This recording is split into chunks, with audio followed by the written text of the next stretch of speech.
Hello, everybody. This is Jason Henderson. Take two. Hello, everybody. This is Jason Henderson. I'm the host of the Castle of Horror podcast, and I'm also the co-publisher of Castlebridge Media and the editor of the Castle of Horror Anthology series. And as you know, we just came out with a brand new volume 3 of the Castle of Horror Anthology, this one called Summer Lovin'. And to launch that, we got together authors of short stories of the anthology who'd all written stories in the book around the theme of summer and horror. And we had a virtual launch party, and that is this episode. You're going to get to listen to all of these wonderful authors, including David Bowles, who you've known many times, and Intru Yo, my co-publisher, and such diverse voices as Leanna, Renee, Hieber, and David Geister of the Monster Movie Happy Hour. We had each of the authors introduce themselves and their story, and then they talked about questions about favorite stories and horror and summer. I think it's delightful, and I hope you enjoy it, and let us know. And definitely read the new book. Bye.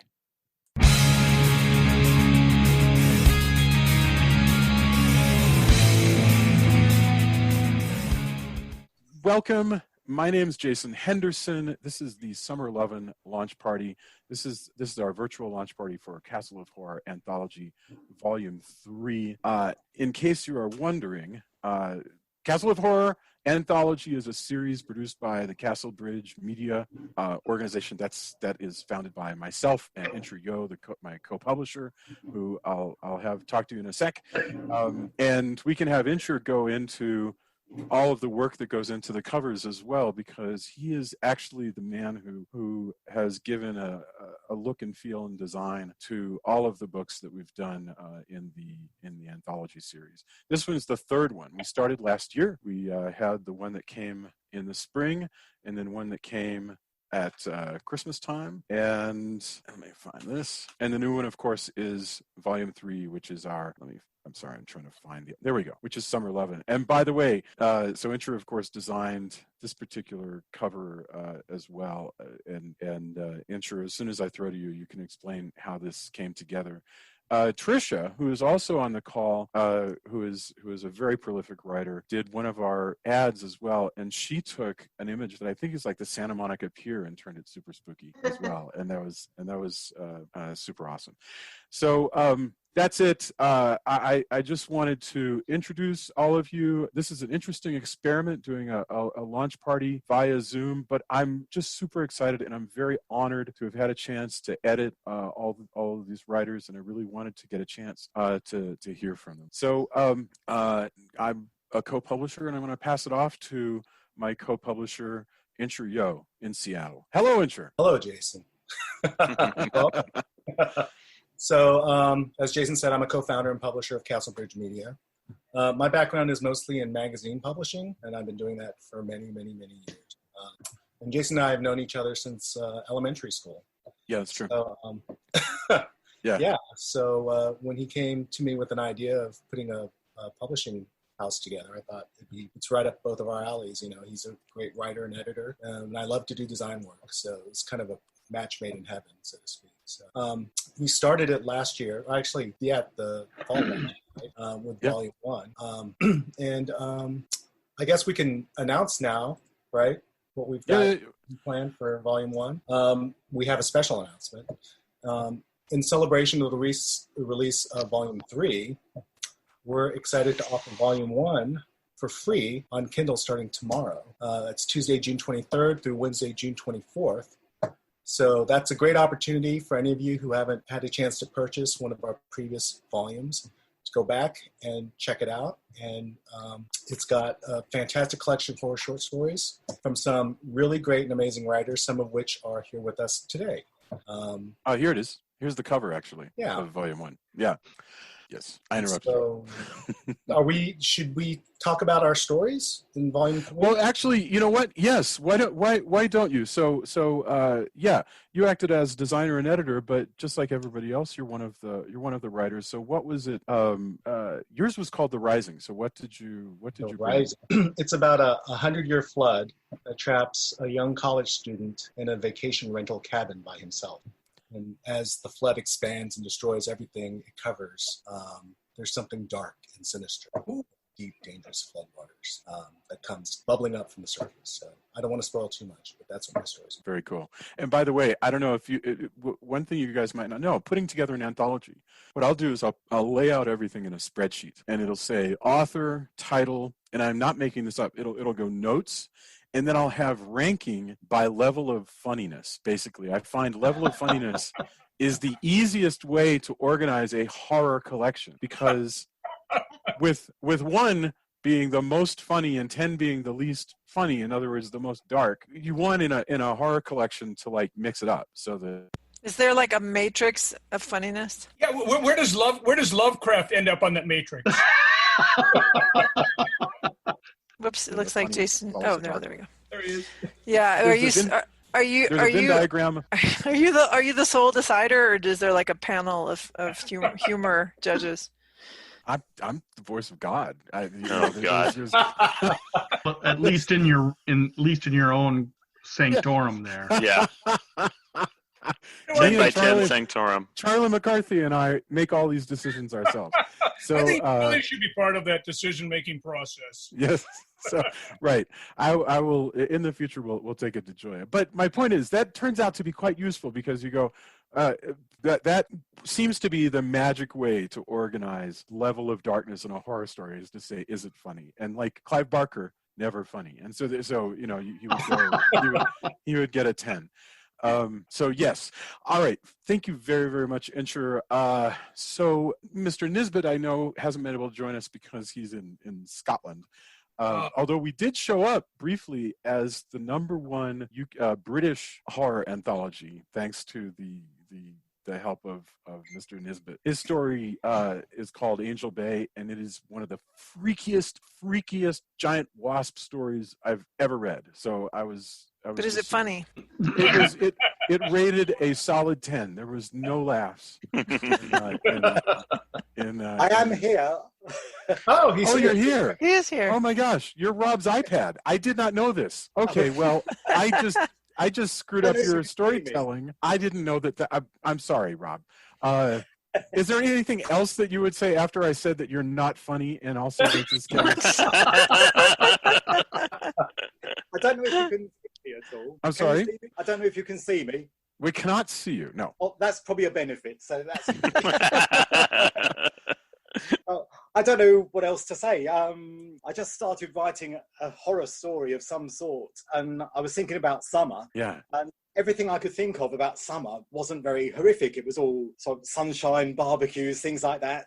And then I thought of wasps. Yeah. So that sent me researching into the life cycle of a wasp, and I had that on my desk for ages. And then the story just came to me. I had this artist in Scotland and involved with these giant wasps, and that's how it happened. After we get through this, I'd kind of like to ask you, when we get a chance, what made you decide to set that story in the 60s? But I will hold that for now, because I want to move through. But I'm so glad that you could make it, and I'm sorry I didn't recognize Rob's iPad. I'm sorry. No, it's fine. All right, Monsieur Bowles, hello. Hey. So yours is actually also in a very particular place, which it is the Boo Hag. So tell me about that. Right. So hold on. I'm unmuted, right? Yes. Yes. Okay. God. The other day I was like going on and on in a panel that was being recorded for San Diego Comic-Con, and I had unmuted myself on the screen, but like left myself muted on the headset. That was. Oh yeah. So. You know, I'm from South Texas, from a Mexican-American family, but my dad was in the Navy, and so we spent several years living in the low country of South Carolina on these little islands, little coastal islands. And there's this great culture there, the Gullah culture. We lived mainly in African-American neighborhoods. And one of my best friends, Kevin, used to take me to his grandmother's house, and she would tell us these incredible stories of, you know, legendary creatures from that area. And the one that like stuck with me forever was the Boo Hag, which is this figure that doesn't have skin and that steals human skin and like wears it, but it doesn't fit well. It's like all kind of loose and weird. And the different stories that I heard from this old Gullah woman like really like stuck with me.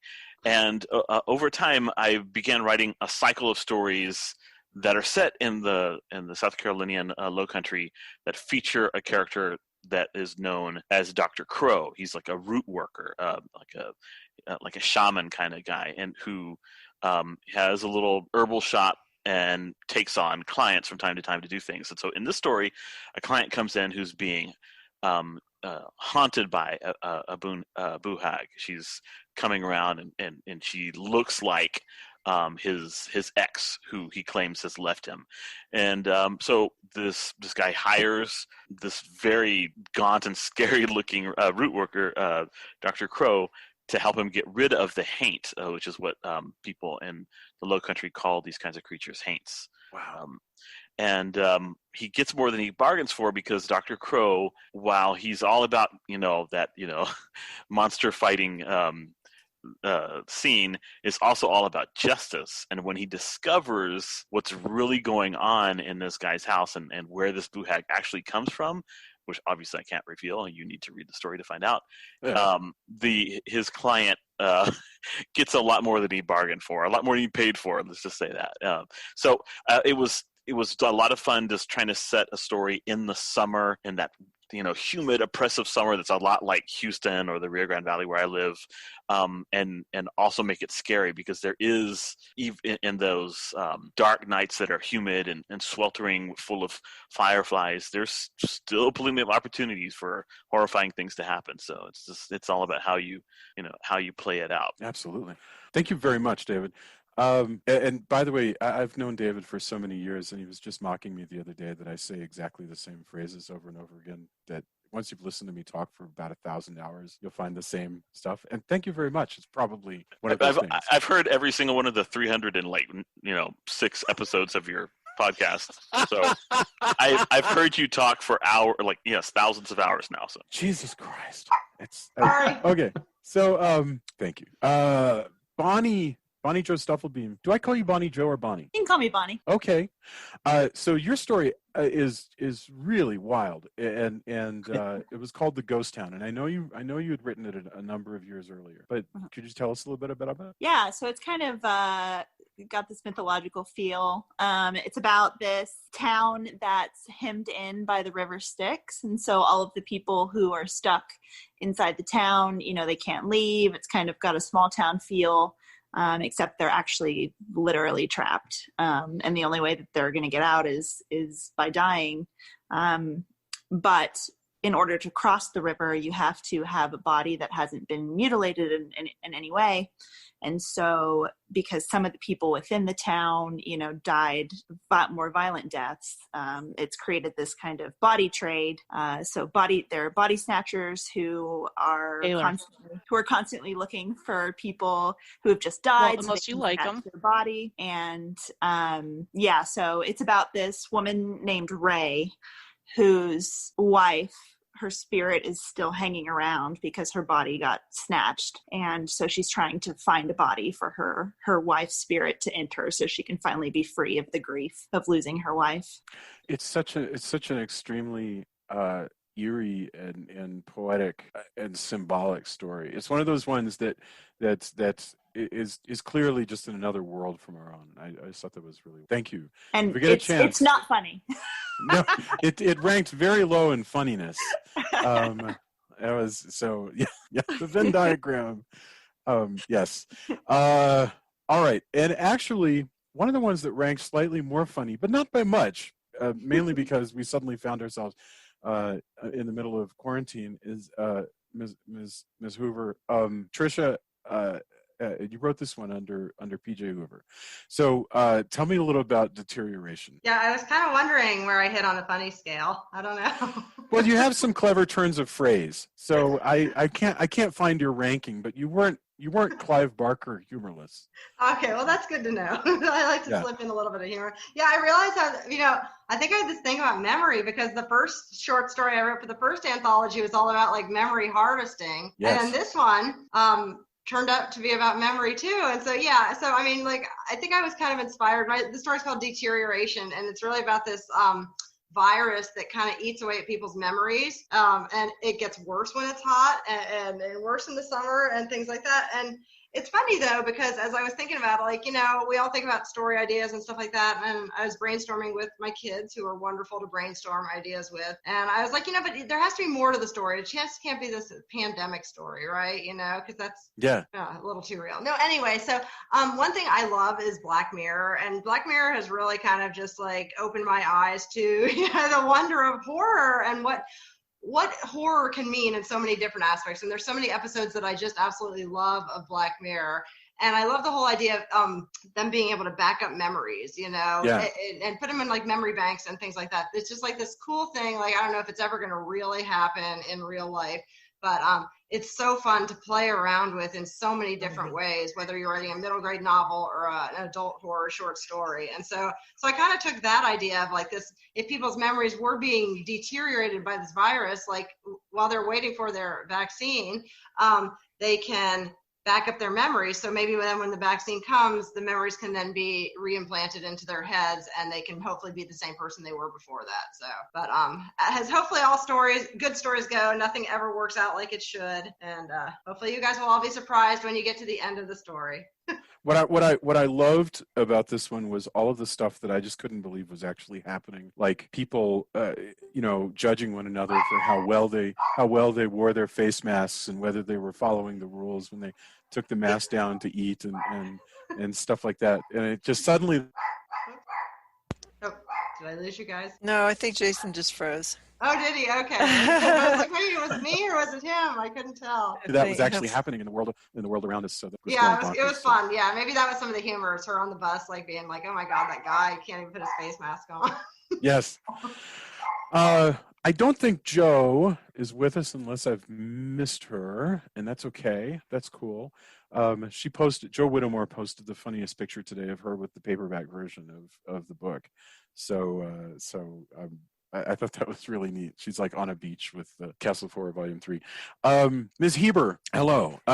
We've talked 1,000 times, but and it's so Myth Interrogated. I can't remember if you had actually published this one before or not, but tell me about Myth Interrogated. So this little story is actually one of the first short stories that I ever wrote, and I put it aside for years because it's dealing with an aspect of Greek mythology that I ended up using in my debut novel. So in 2009, when Strangely Beautiful came out, visual aid here, this is the revised edition with Tor. So excellent. This is historical fantasy, and it's set in the Victorian era with Greek mythology bleeding literally onto the streets of London in 1888 at the time of Jack the Ripper. In Myth Interrogated, I'm dealing with Greek mythology, but in a very, very different way. But I'm still using some of the same gods. So I didn't want confusion of this very different portrayal of the underworld and its favorite denizens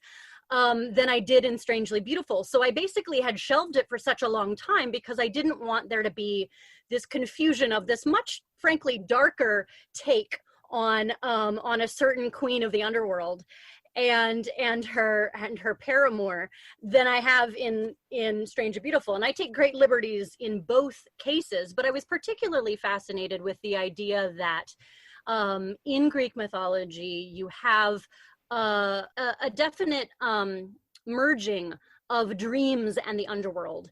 And so that made me sort of also think of the way that Neil Gaiman and the Sandman and the Dream King and all these various other things of these mythic tropes have filtered into our consciousness about what we think about the gods and their purview and how that's kind of blended through time. And so I have a young woman who is out in the sunlight in her sundress, and she finds her favorite goddess and she has to ask her questions. And in the piece, of course, much like has been said, she gets a little more than she bargained for, realizing that, maybe don't always meet your heroes. Let's put it that way. So, it reminded me a lot of like Interview with the Vampire, only it was it was an interview with a goddess, and highly influential Interview with the Vampire for me. So yeah, definitely most of my work is an exploration of trope And I really like asking, sort of in my books, I like to ask trope questions. So I kind of made that literal in this case. Lovely. Well, thank you very, very much. Mr. Peel, do we have John? Is John on? I don't know, and if not, that's okay. But now I'm paranoid because I missed Rob earlier, so that's okay. All right, but I know we got Michael Aronovitz. Michael, where are you? Are you here? I know he was here. No. Oh yeah, there you are. Hey, my friend. So all right, yours is called The Echo. Tell me what's up. Well, a couple of things. First of all, I started the Bookman. And I read the first few chapters. I left it off where you have the fire going in the sporting goods store, and then a guy bites into a book that's part human and the whole 9 yards. I'm really enjoying it. Thank you for letting me know about that book, Jason. Also, thank you. PJ or Tricia had mentioned Black Mirror, which is kind of a huge, kind of new influence for me. When I'm teaching a college rhetoric class or intro to lit, my icebreaker is I assign the class has to see season 2, episode 2, White Bear. And then it always springs discussion. So I was excited that she brought that up. Yeah. My book must be high on the funny meter, especially if I summarize it, because I suck at summarizing. And it's just, it's going to sound ridiculous. The summer link is, it's a guy stuck in his car, driving on a beautiful summer day on the highway. And if he ever leaves his car, he's everybody. Yours was funnier. It did actually rank higher in funniness. Yeah. Yeah, I have a little bit of a delay going on. I'm sorry about that, Jason. No. Yeah, but it's about a guy stuck in a shitty Nissan, stuck on the highway, beautiful summer day. But if he ever gets out of the car, he's everybody's nightmare. There's not much else I can really say about it. His own morals keep him in his own hell, where time doesn't mean anything and he's forever on the highway on this lazy day. That's wonderful. Thank you very much. And yeah, I think I have some latency going on. So I'm turning off my video, not because I don't want you guys to see Charlie McCarthy behind me, but because I'm hoping it'll keep me from freezing up on you. Michael, it is really lovely, actually. So David Geister, it's so funny. We only met this year, but I knew that I wanted to ask you to submit something, and what you submitted was just a very thoughtful story. Tell us a little bit about The Window. The Window.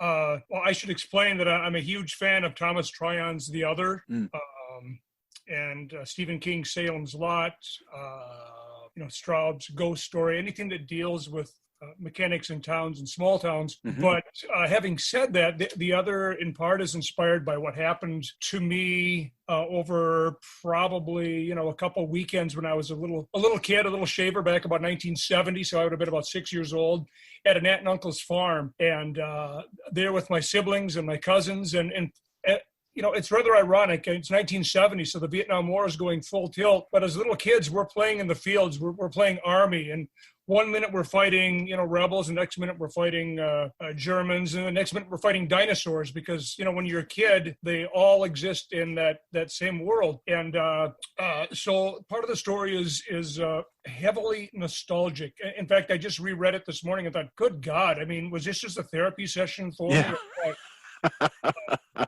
But in part, the story was inspired by a nightmare I had that summer, and it had to do with me being in the bathroom at I don't want to give too much away, at my aunt and uncle's place, and everybody in the other room is just fine, and there's something going wrong in that bathroom, and nobody can hear me, and I can feel something going for me. So the story is a mix of all those things, and then there's a mechanical tin drummer that my aunt had on her shelf. She had a pair of them, and I love those things because I was always a history kid. I still am, and so that all in my imagination got jumbled into The Window.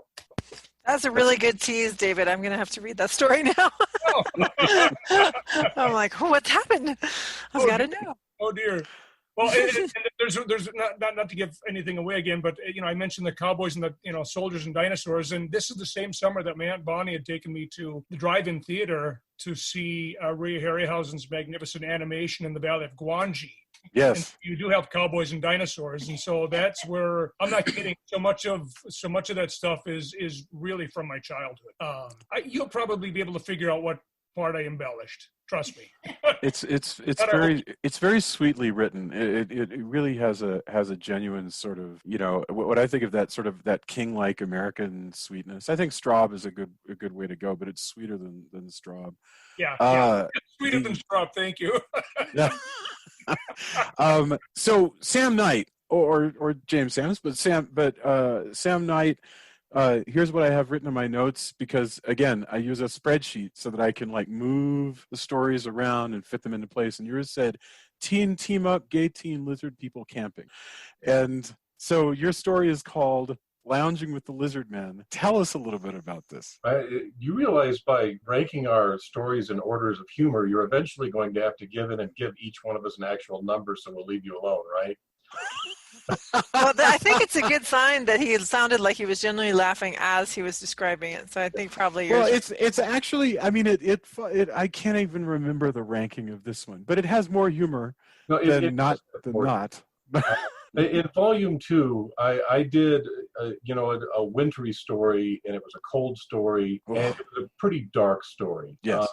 And this, I kind of went as opposite as I could go and still stay horror. Obviously, I went with the summer theme, but instead of being, cold, I went hot and sweltery and oppressive, and I wanted it to be a little bit lighter. So I wanted you to know right off the bat with the title, Lounging with the Lizard Men, that it was going to be a little bit lighter. So even when you get started in the story and it's oppressive and something bad looks like it's happening, I wanted you to know it's not going to be that bad. Go ahead and enjoy it for the vacation it's supposed to be. So that's kind of how that happened. It really was me trying to balance out the first story, which is super dark. Yes, it was. It is. It's got a very dark ending, and I don't usually end darkly. So I felt like I needed to balance that out in my writing. So there's another story now that exists that balances out the darker one. Excellent. Lovely. Thank you very much. Let's see, Alethea, and you and I have not actually spoken before. We've only met by email, but Blood, Sweat, and Tears was your story, and yours is the only story about a writer. So that was actually super fun. So even pink points. Yes, exactly. All right, tell me about it. Tell me about Blood, Sweat, and Tears. Which is also a swell band, by the way. But go ahead. Awesome. I'll look them up. Yeah, I was afraid of that. Okay. She just aged about half of us, I think, on this. I was going to say, you really dated yourself at that point. Yep. So, Blood, Sweat, Tears is about a Greek woman who becomes a ghostwriter for this celebrity author, and she writes her best-selling novel using an old Greek sort of spell/curse using blood, sweat, and tears. Because I come from a Greek family who, is afraid of cursing anything. You tell the baby she's pretty, you've cursed the baby. Interesting.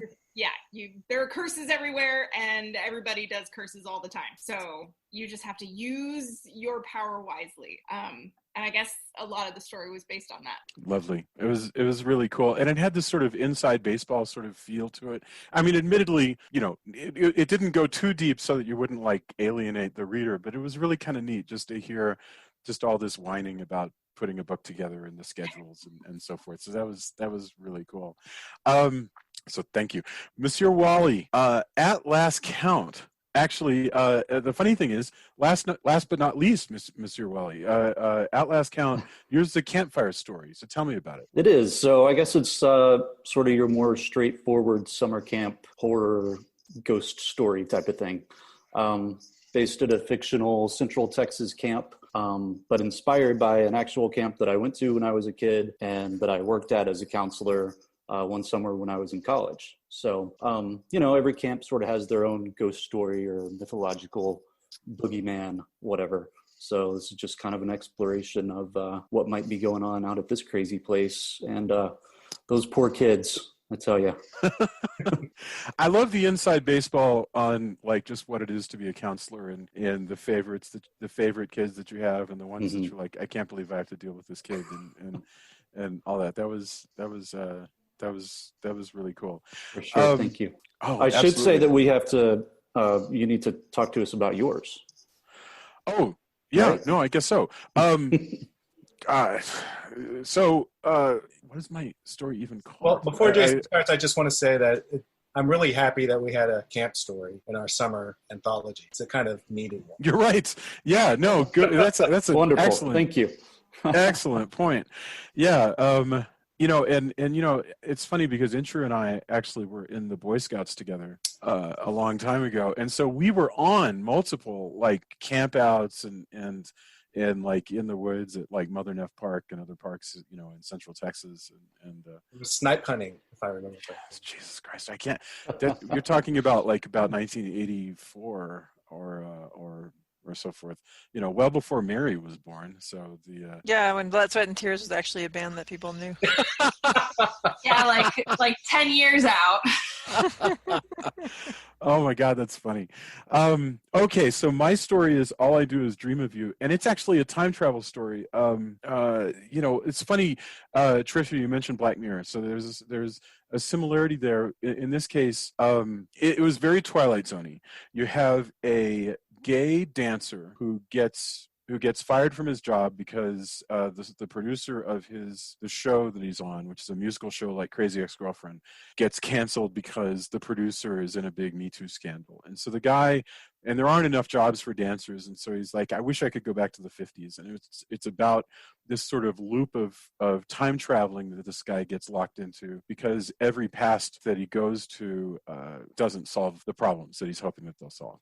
And I got to include just more stuff from Laguna Beach that didn't even make it into the Bookman, which is the recent book I did that takes place in Laguna Beach. So I used some landmarks from Laguna there. So yeah, it's a gay time travel story.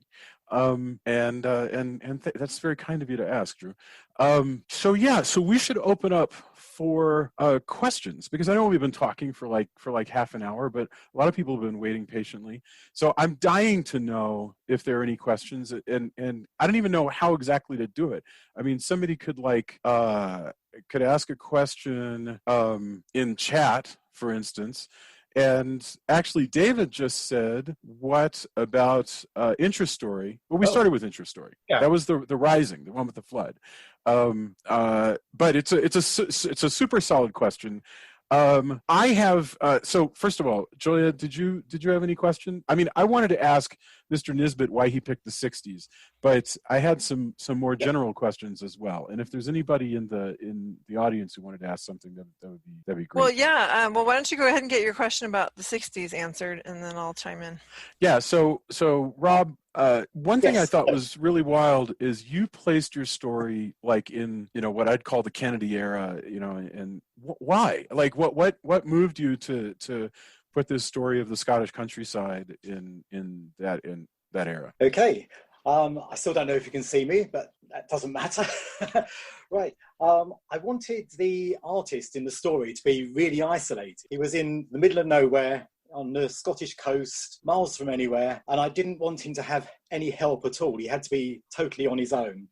Yeah. So he's setting it in the 60s. There's no internet. He hasn't got a mobile phone. He's just trapped. It's just himself with these wasps, and he can't escape. The nearest town is like 10 miles away. So he's got the land agent who comes and brings his provisions for him in this cottage. But that's his only link with the outside world. And then once the land agent is attacked, without giving too much away, then he is totally alone. And that's what I wanted. So that's why it was set in the 60s. So he couldn't get any help. That's fabulous. That's really fabulous. Thank you. Thank you very much. That makes sense. And it reminds us when we're putting together a story that you can always choose. You can always choose the past because it'll help you, I don't know, avoid some of these annoying things like cell phones and what have you. Yes. So is anybody that wrote a story, is this their first time writing a short story? Or is everybody, David's raising his hand. Are you saying? Oh, I can see me now. We can see Rob. definitely my first time out. I'm a novice. Yeah. How was your experience, and how was it different from what you've done in the past? Well, I'm a visual artist, so I spend most of my time, painting or sculpting or whatnot. But man, that writing was a heady experience, very addictive, and I enjoyed it so much that I immediately started a second story, which may or may not go anywhere. But it was just what I needed at this point in time. I needed a change from what I traditionally would do, and I once I started writing, I couldn't stop. I'd be up till 3 or 4 or 5 some mornings writing and rewriting, and then my dear wife would hear this. Can I borrow you for just a moment? I just want, and she'd hear this over and over again. Yeah, do you have a minute? So yeah, it was, and I'm sure some of you know what that's like. But yeah, so thanks for asking. It was most enjoyable.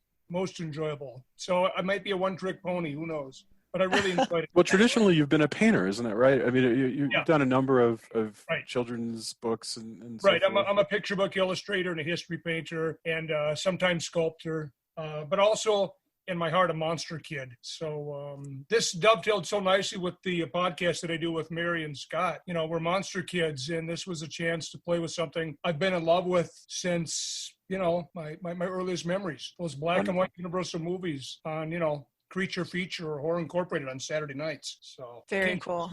Yeah, thanks for asking. And I know David's story was based on a real experience. Anybody else's stories based on, or at least inspired by, a real life experience? Let's jump in. Well, I would say mine again is based on or inspired by an actual real summer camp. Right. And this camp did have, its story of, the scary thing that was out there haunting the camp. It's not exactly what made it into my story, but it's there's some similarities. It was sort of an origin for my story. Very cool. Yeah. Anybody else first time writing a story, or are you guys all short story? A lot of these guys, I've occasionally, in every one of the collections, we've had somebody who's never taken on short stories before. They'll be a screenwriter or a visual artist or something. So, but a lot of these guys have written way more stories than I So have. who prefers short stories to novels writing? That is, anybody prefer? You do? I do. Why? Yes. I think Michael was first. What is your? No, she can go. Bonnie, what? Yeah. Oh yeah. Prefer why? short stories to novels. Well, I guess it's the amount of time.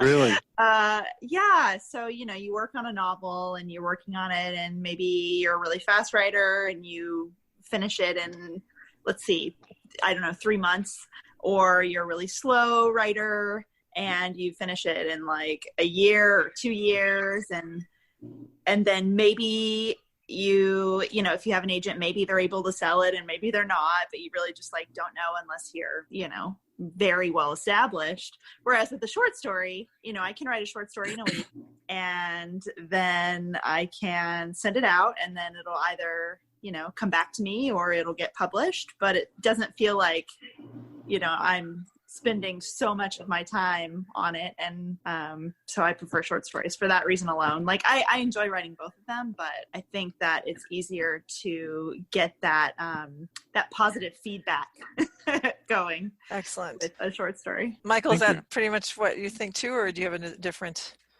take? Yeah, the time thing is a real consideration, because, I don't know, 3 months, 8 months, 2 years. What if you have 111,000 words and you realize it sucks? Yeah. And if you're doing a short story, you pretty much are going A to B to C.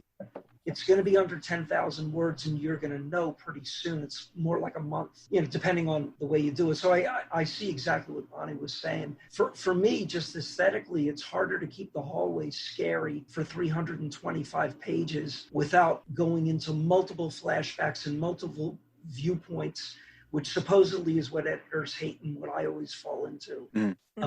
And I just feel much more comfortable doing a short story.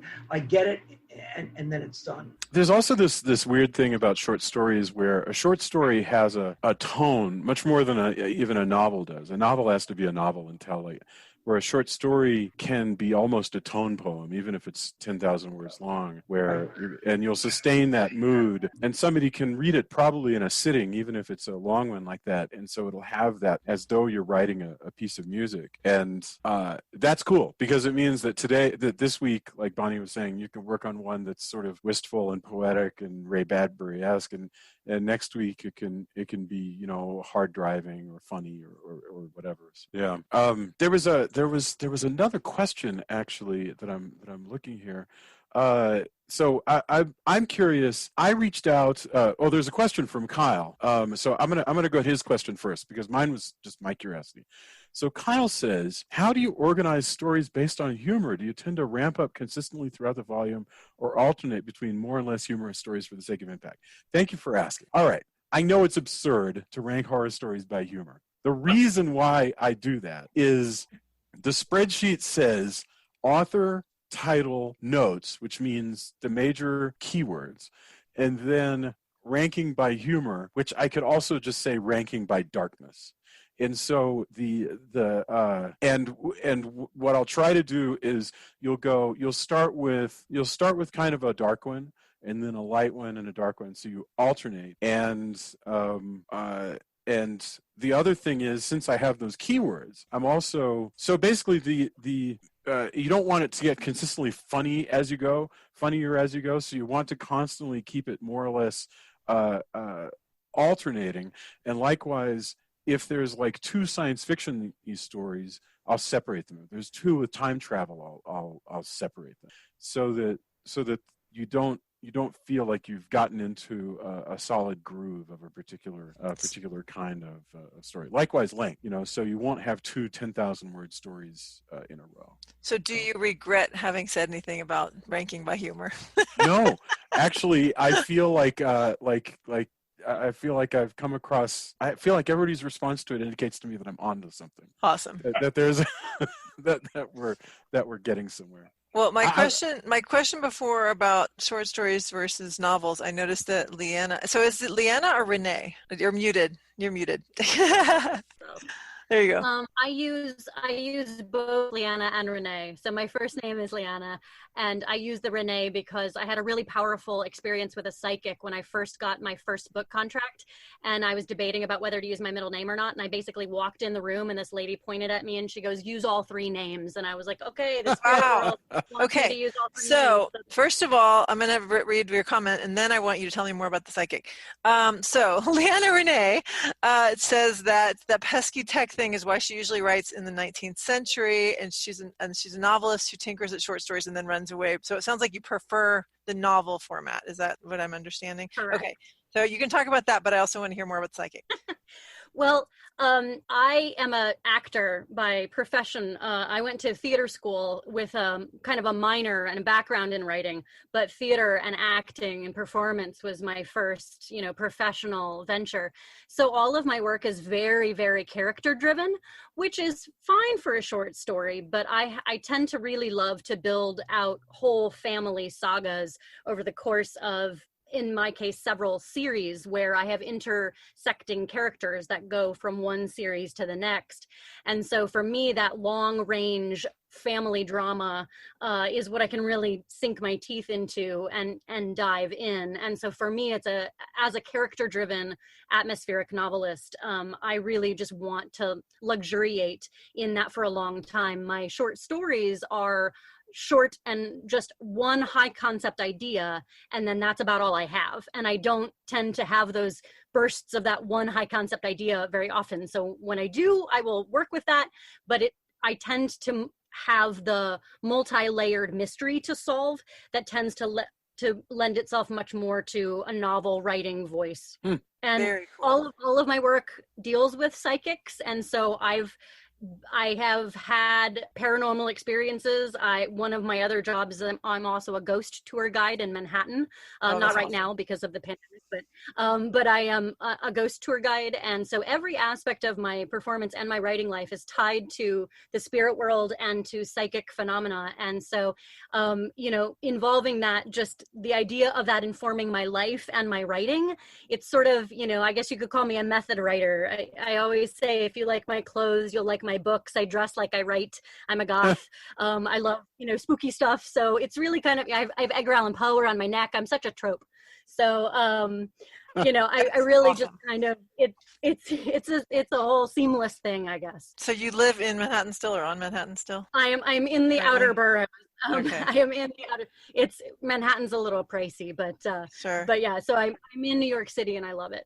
All right, we'll make sure and come and see your tour when everything is running. All the ghosts again. are like unsupervised right now. All the ghosts are unsupervised. Super sad. They're running rampant everywhere. You can totally tell why Leanna and I became instant best friends. Like within 5 minutes, we were total fantastic.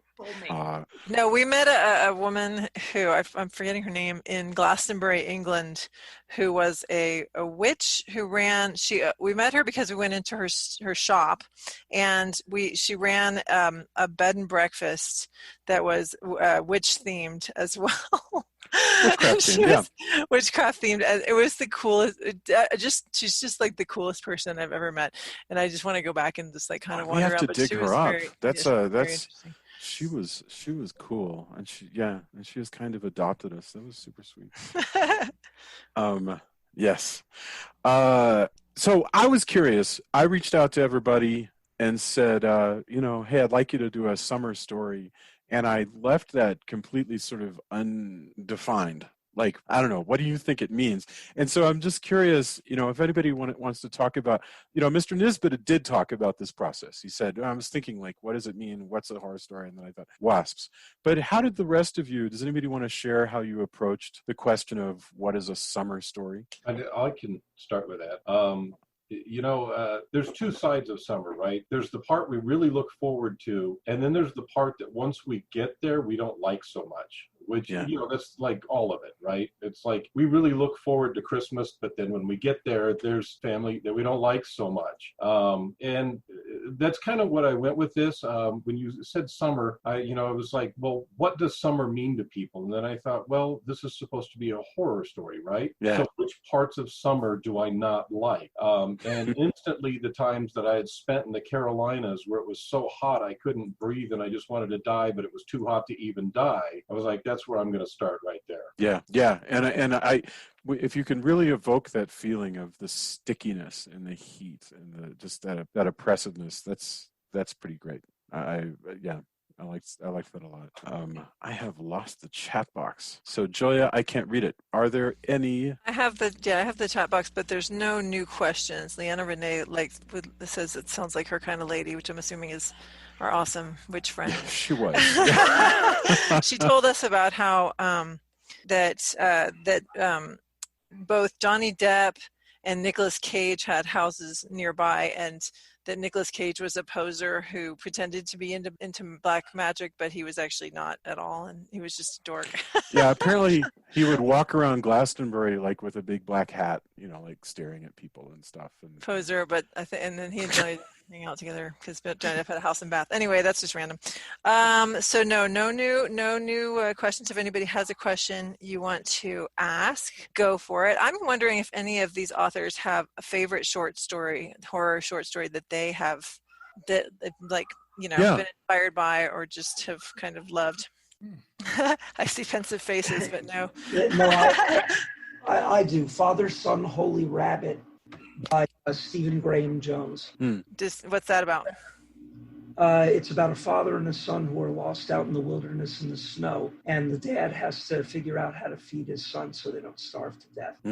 Story by Graham Jones. Yeah, it's interesting. Basically everything Shirley Jackson has ever done. Yeah, I can see that. That's for what me. I think Jason?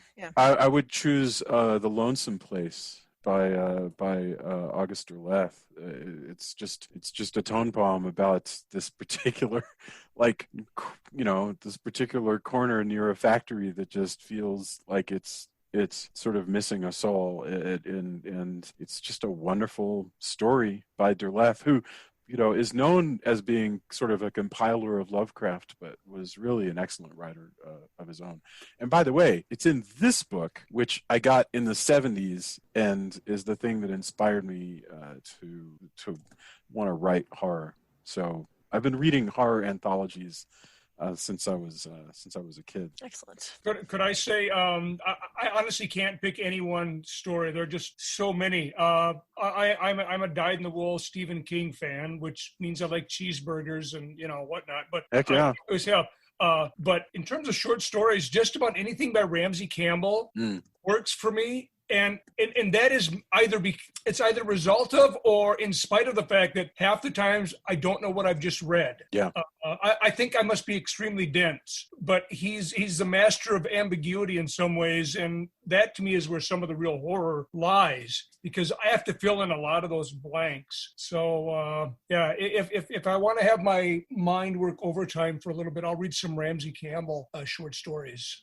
Kelly Link has some great horror short stories that she's got like this kind of zany sense of humor too. And so some of her stories are scary, but they're also funny. And then she has some that are just eerie. And it's kind of similar, like by the end of it, you're like, I don't actually know what happened.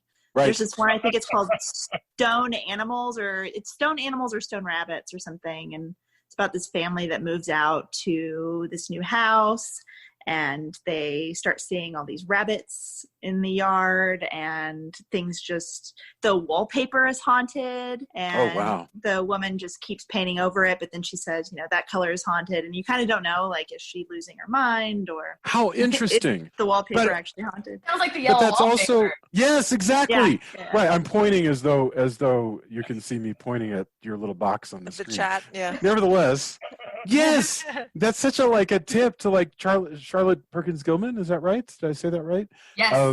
The yellow wallpaper. Yeah. Iconic. Which is also a killer. I'm looking at the chat, by the way, and I noticed that Mary says she's been to Nicolas Cage's prospective final resting place. Does he have a tomb already? Yeah, I paid $20 to go see it. That's fantastic. Oh my gosh. It's in Lafayette. $20 I ever spent. That is really funny. This big white pyramid in the middle of Lafayette Cemetery. It's so weird. That's fantastic. Oh my gosh. Wow, that is really wild. Mary's planning on taking the Monster Movie Happy Hour crew to New Orleans as soon as the quarantine is lifted, or as soon as the social distancing is lifted safely, and that'll have to be one of the spots we visit. That and a vampire bar or two. It's a swell idea. Well, we went to the ghost tour in New Orleans. That was fun, but we haven't been done the Manhattan one yet.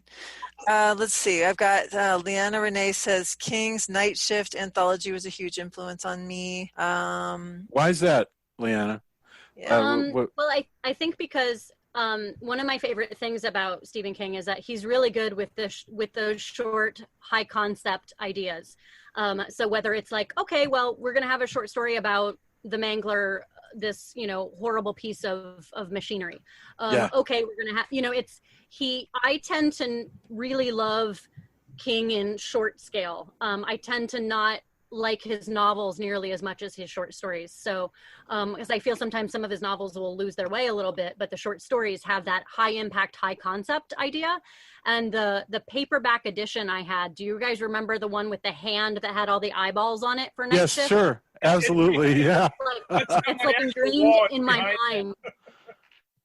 So when I read The Mangler, I was I was a kid and I was reading it in my grandparents' basement, and the heater kicked on and made this horrible grinding noise, and I don't feel like my heart has never returned. You've never recovered. No, I have palpitations ever since. Well, I'm with Michael about Skeleton Crew. I love the Skeleton Crew. Survivor type. Yeah, those are great stories. And then we talked about the yellow wallpaper and He by Lovecraft. Mary, what's He by Lovecraft? He is a story that is about a man who moves to New York to try and live this sort of poetic artist's lifestyle, and finds only modernization, all the things that Lovecraft hates. So to try and get a feel of old New York, he would go walking at night, and he would go walking through this network of sort of arcane alleyways that would lead to other arcane alleyways. And one night meets a man who says, well, if you want to know these alleyways better, I'll show you. And winds up in his house, which ends up being in a different time than he started in. So I won't leave. I mean, that gives you a pretty good feel of what it is. The language, I mean, like anything Lovecraft, is just like, it's like eating a full meal. Reading it. And this one is just exquisite as someone, I love walking at night. So this one really resonated with me. Oh, that sounds wonderful. So I have to check that one out for sure. Can I add in something on that story? Go crazy. So on my haunted walking tours, I take crowds to the place on Perry Street in Manhattan where the courtyard is, where when he comes up out of that horrific dream, it's in that he was inspired by this courtyard on Perry Street in Greenwich Village. That is so so when cool. I was asked, it's such a crazy, weird place because you don't really have spaces like that much in Manhattan where it's this gated courtyard. It's sort of a remnant of old architecture, that was before the grid plan went in Manhattan. So it's this sort of like captured old world moment there. And it is actually quite creepy. So when I was asked to write a Lovecraft inspired story, I set my story as a tour guide who finds a diary right outside the place where he wrote and so it's a sort of an unreliable thing of me taking on from Lovecraft about he being the moment when the old ones really make contact through Lovecraft looking for a way into the world. They tried with Poe and Poe was too good of a spirit. They didn't really find their way in, but they did Lovecraft. You know, our dogs are named Poe and Shelley after. Oh, beautiful. Yes. Yeah. Hey, Mary, you probably heard them a few minutes ago.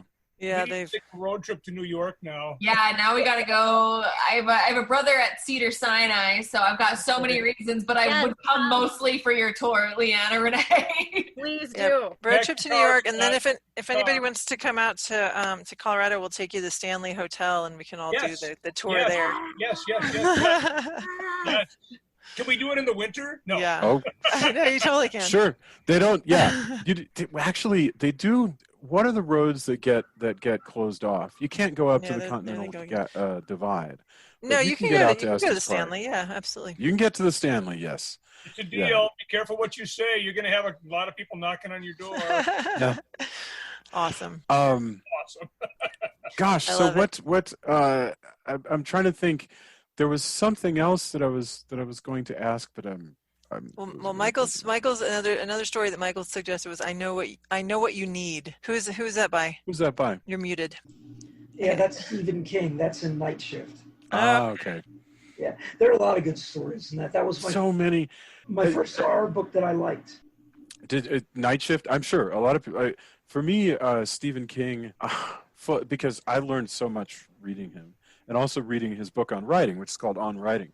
But Full Dark No Stars, which is the one about the guy who murders his wife and throws her in a well, and that's not the end of the story.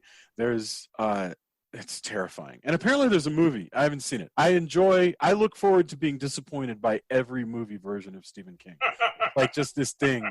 I have to watch every one of them. It doesn't bother me in the slightest that it never works out. So, is that kind of like eating a White Castle every time, you know? Exactly. Well, I feel that way about, like, I swear to God, Patricia Cornwell is one of my favorite authors, and I honestly look forward to being disappointed by every single one of the Kay Scarpetta novels.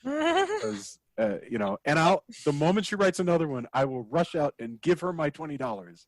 It is absolutely which means possibly that enjoyment doesn't mean what we think it means. It's very possible that somehow that experience has a value all its own, even if you're constantly going, I don't know, there's something imperfect about this work. Okay, I know we're running short on time, but I'd just love to know if anybody has any other questions or anything else, because this has been a very interesting experiment in a book panel of 14 people, which you would never do at a conference. So, any comments, questions, polling of your neighbors, anything that you would like? Thanks for the opportunity, Jason. Oh, of course. Absolutely. No, I really dug it. All right. Well, then, in that case... Can I just say something? Yes. This is Alicia. I'm a friend of David Geister's. And I just want to say I thought this was so awesome that I got to see every person who wrote a story in this book. So now I can connect. And when I read it, I'll, be able to think, oh, well, this was this person and this was this person. So I thought this was really cool. And I'm glad I was invited. Thank you. Thank you. Thank you very much. That's one of the neat things about this. Sorry, yeah, how funny they are. That's one of the neat things about this COVID time is that so many of the meetings are like able to incorporate people from all over, and you're able to see people. And I think that's kind of neat. I think there's a lot of things that are going to stick around after all this is over that worked out really well. And it was cool that now there's backstory to the story. So I'm like, exactly. Oh yeah, it's going to be really neat. So I'm excited to read all the stories. Thank you. Well, like Insher was saying, of course you can buy the new Castle of Horror Anthology Volume 3 went on sale today. Oh, I mean, you could pre-order before, but it is available today in Kindle. It's also available in paperback. Right there. Some of y'all have a paperback. Yes, right there. Available in England. There's another one. I don't even have one. I don't have mine yet either. So I need to make that happen. But tomorrow we'll be running a deal where you can get Volume 1 for free. So I encourage you to tell your friends to go get Volume 1 for free and pick up Volume 2 for $2.99, I believe it is on Kindle. My story in Volume 1 actually was totally based in reality. It's about a middle-aged writer who goes to a farm to get some writing done, and everything goes poorly. So I like that story a lot. Thank you. I really do. It's like, yeah, that's. Thank you. I want to expand that one. And thank you. We've got Volume 4 coming. Oh yeah, Volume 4. Can you tell us about that? Volume 4 does not have a cover yet, so there's nothing I can show. But right now, it is called Women Running from Houses. The concept is gothic horror and gothic romance. And if that means anything to you, I can see that Leanna Renee is super duper excited. And Mary is like dabbing her eyes. She's so excited. I can't even express to you. This is like... I wrote when I was in middle school, I wrote a series of short stories that for like my friends and I self-published a magazine, and they're like, do you want to write a short story? And so I did like a 10-part series that upon rereading was like gothic romance. So this has been like baked into me, and 10-year-old Mary would be like, yes. Well, isn't there a call? Isn't there a call for stories, Jason, or is that? Yeah, there's a call for stories. Yes. Yeah. Yes, So Mary, you don't have to be 10. You can do it now. Yeah. If anybody wants to know pretty about damn that, close to 10. So. Contact me and I'll send you the call for stories. It's out there on some of the sites. So yeah, and I am super stoked about that. I haven't written my story yet. I have no idea what it's actually going to be, but I've told people whatever gothic romance and gothic horror makes you think of in a short story, try to come up with that. I can't. I'm curious about this because all of the covers you've done so far have been very sort of iconic. How the heck are you going to do, like, what is the Castle of Horror Anthology variation on women running from a house? I haven't decided yet. I mean, there's like hundreds, thousands. Really traditional and have this big flowing woman with a dress, or something more modern. So I'm still trying to figure it out. But there are rules. There are rules for what a cover with a woman running on it has to look like. There are certain things it has to contain. So we have to make sure we contain all of this. Ooh. Now I want to know. Well, and the question is, it's possible you could even iconography. I'm going to make up a new word. You could create an iconic version of that somehow suggests women running from house without actually, I don't know. Well, it has to, all the books kind of, even though the covers are different, they're all kind of similar to each other. So it kind of has to fit with, with everything else that we've done. I can't go completely avant-garde with this one. So it's gonna be similar to the other covers, but it's gonna be its own thing. I have great faith in you. I'm really curious as to how many in number of a woman running from a house or a castle or something like that, how many illustrations there are like that. Hundreds. Charles Rutledge has a collection of them. Yeah. He's been collecting them and putting them online. So if you look up the horror writer Charles Rutledge, he has a lot of collections that he calls his women running from houses books. So yeah, I mean, and there's a website. I need to see that. I didn't mean to interrupt you, David. I'm sorry. There's a website from a couple, and they haven't updated it in like 7 years, which makes me super sad. But there was this blog called Women Running from Houses And I used to read this woman's blog because she just reviewed Gothic horror and Gothic romance every week, and it was gorgeous. But it gave you a good idea of what the heck that was. But yeah, there's Pinterest. Rutledge has it. There's Pinterest lists of like just thousands and thousands of women running from houses. So yeah, clearly we have to homage that. But what the heck it's going to be, God only knows. There's a couple of suggestions in chat that we have you running from a house, Jason. Yeah. Right. Yeah.